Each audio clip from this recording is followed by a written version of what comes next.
Hello, my name is Patience Chilamaya, and I'm going to be your tutor for agricultural science as it regards JAMB syllables and also the YX syllables. We're going to be going through all the topics that need to be covered for each of these exams. So I advise that if you're taking this course, you have to take these videos very seriously. So our first topic is going to be the meaning, scope, and importance of agriculture. Before we go further into all the sections that are in agriculture, it's important that we start with understanding what agriculture means, the scope that it has, that is the branches, and then how it is important to us, to farmers, to the students, anybody that is concerned with agriculture. So first, we'll be looking at the meaning of agriculture. Agriculture is said to be the art and science that deals with the cultivation of crops and the rearing of animals for man's use. That is to say that it refers to every activity that has to do with cultivation of the soil to produce crops or the rearing of animals to produce products that we need, animal products. Now, agriculture is derived from two Latin words. The first one being agar, which means field, it can mean farm, it can mean land too. Then we have the second one, which is cultura. Now, cultura means cultivation. So if we put these two Latin words together, we will say that agriculture just means land or field cultivation. But however, it is not complete if we don't add the animal aspect. Okay? So in general terms, if we want to make it complete, if we want to make the definition of agriculture complete, you have to bring in both crop production and animal production. So now in the scope of agriculture, or what we would like to call the branches of agriculture, we have many of them. So we have animal science, or what we sometimes call animal husbandry and animal production. Now, this is where the management of farm animal is made sure to be efficient and effective. It has everything to do with animal productivity, whether the rearing or the products that they give. This is where we study all of them. That is in animal science. Then we have soil science. Soil science is where there is maintenance, where there is insurance on maintenance of the soil fertility, better soil classification and mapping. This just helps us to be able to control things like erosion, soil moisture, conserve the soil itself, and help us to produce crops better. Then it's also in soil science that you'll find a kind of guide for appropriate fertilizer. Anything that just has to do with soil that you can think of, we study them in soil science, that is as a branch of agriculture. Then another branch of agriculture we have is crop production, that is crop science. Now, crop science or crop production helps us to understand crop management practices. It helps us to develop better planting materials. It helps us to understand how we can space our crops, anything that has to do with planting of crops. And it has other aspects too. It has aspects like crop pathology that has to do with diseases of the crops. And then a lot of other aspects like agronomy, entomology, they are still under crop production. Thus, anything that has to do with crop itself. Then we have another branch, which is agricultural economics and farm management. When you hear economics, you know we are going into the accounting parts, the marketing parts of agriculture. So this is where we ensure that there is effective management of the agricultural resources as regards to the economics, the marketing, the accounting, the records, and every other thing. Then we have agricultural engineering. We use a lot of machines in agriculture, whether it is at the cultivation level or the storage or the processing levels. Now, these machines all tend to be put under the mechanization of farm operations. And if we're talking about mechanization, we're talking about engineering. So it's under the branch of agricultural engineering that we ensure that there is promotion of mechanization of these farm operations, the development of equipment that we can use for processing and storage, and also maintenance of all the farm tools and equipment that we use. Then we also have agricultural extension and education. This is where there is promotion of trainings, there is dissemination of information about agriculture to farmers, and also to link farmers to researchers, okay? So that researchers can be able to find out more things that the farmers can use, and then the farmers can also get back to them. This is done through agricultural extension. Then we have forestry and wildlife conservation. Just helps us to make sure that there's conservation of forest products, wildlife, and also a kind of creation of a microclimate. Okay, so number 9 is the fishery. Fishery is a branch of agriculture that promotes the production of fish, its management, how we process it, and any other practice that has to do with fish. Anything fish is seen or studied under the fishery branch of agriculture. Then the apiculture, also known as the bee farming, it promotes the production of honey for local consumption and maybe for industrial consumption as well. Then we have heliculture. Heliculture is also known as snailry. This is where we talk about the production of snails for consumption because it's a source of protein and minerals. Now we have types of agriculture. We have two types of agriculture. We have subsistence agriculture and we have commercial agriculture. In subsistence agriculture, it is a type of agriculture where there's production of food by the farmer to feed himself and his family alone. Like it's also referred to as peasant farming because it's usually practiced by poor farmers.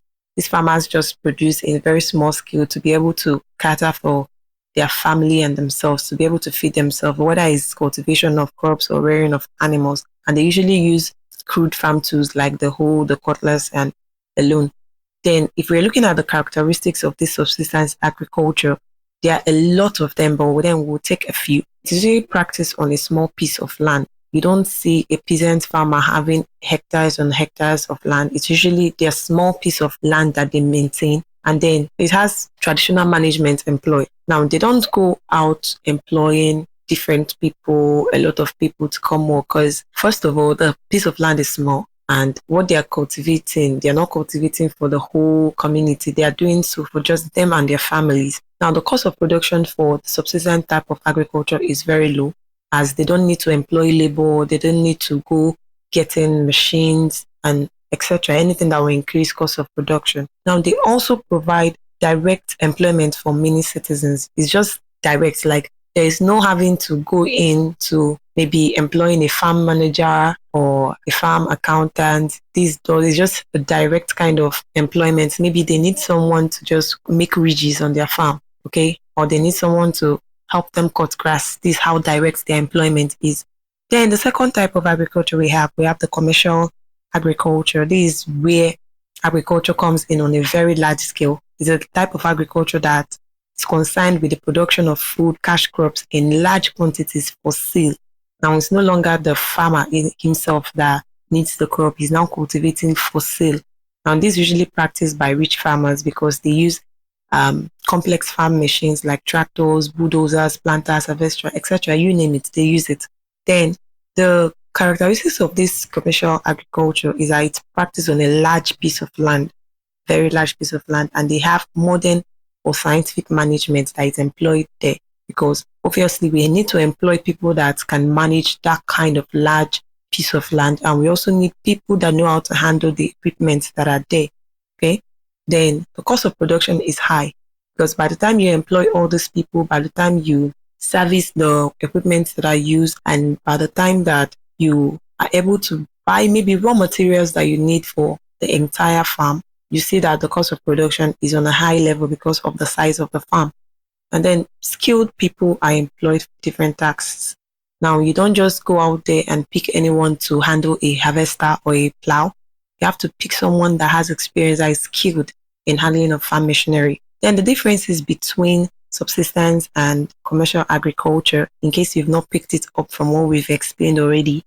Now, for one, in subsistence agriculture, the produce is mainly for the family with little or no excesses. They just cultivate what is okay for them. While in subsistence agriculture, it's mainly for sale, so it's usually in large quantity. And then for subsistence agriculture, it is practiced on small area of land, while in commercial, it's practiced on large area of land.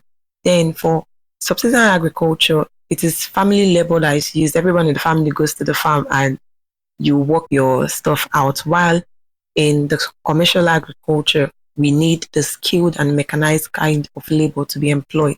Okay, then in subsistence agriculture, like we talked about already, there is traditional management that is employed. The management is just within the family. Maybe the father oversees that everybody takes part in working in the farm.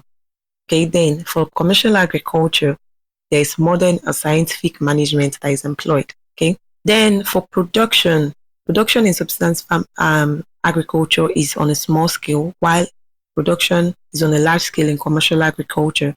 Then for cost of production, as we've already talked about, it is low in subsistence agriculture and high in commercial agriculture. Then for subsistence agriculture, it does not need organized market for the sale of its products. They may just go maybe just bring it out in front of their house and then sell their products, things like that around their streets or anything that works for them. But then for the commercial agriculture, it needs a well-organized market for the sale of its products. I mean, the products that is from a large farm like that does not need to just be sold along the streets. It's not even going to be advisable, okay? Then for the operations, for subsistence agriculture, the operation results in low environmental degradation. There's not much environmental breakdown. There's not much environmental problems. But then in commercial agriculture, because of the heavy machineries that are used, because of the large method of farming, it usually brings about a high environmental degradation. Then for the subsistence agriculture, there is direct employment for their citizens. Then for the commercial agriculture, we've already said this before, they need skilled people to be able to carry out their different tasks that are on the farm. Then in subsistence agriculture, they engage in mixed cropping. The farmer would want to maybe plant tomato, plant pepper, plant corn, plant vegetable, since it's for their own use. So they need all these basic things that they can get. Then for the commercial agriculture, the farmer will engage in monocropping, that is planting of one crops, maybe in that large quantity. Then there's no specialization that is needed in the subsistence kind of agriculture because the farmer produces different types of crops and rears different classes of animals, while there has to be specialization in the production for commercial agriculture. And finally, there is no access to credit facilities for the small scale farmer that is getting of loans. They don't need such because the farm is small, and if they go ahead out of their way to get large loans, they will not be able to pay back, and they don't usually sell.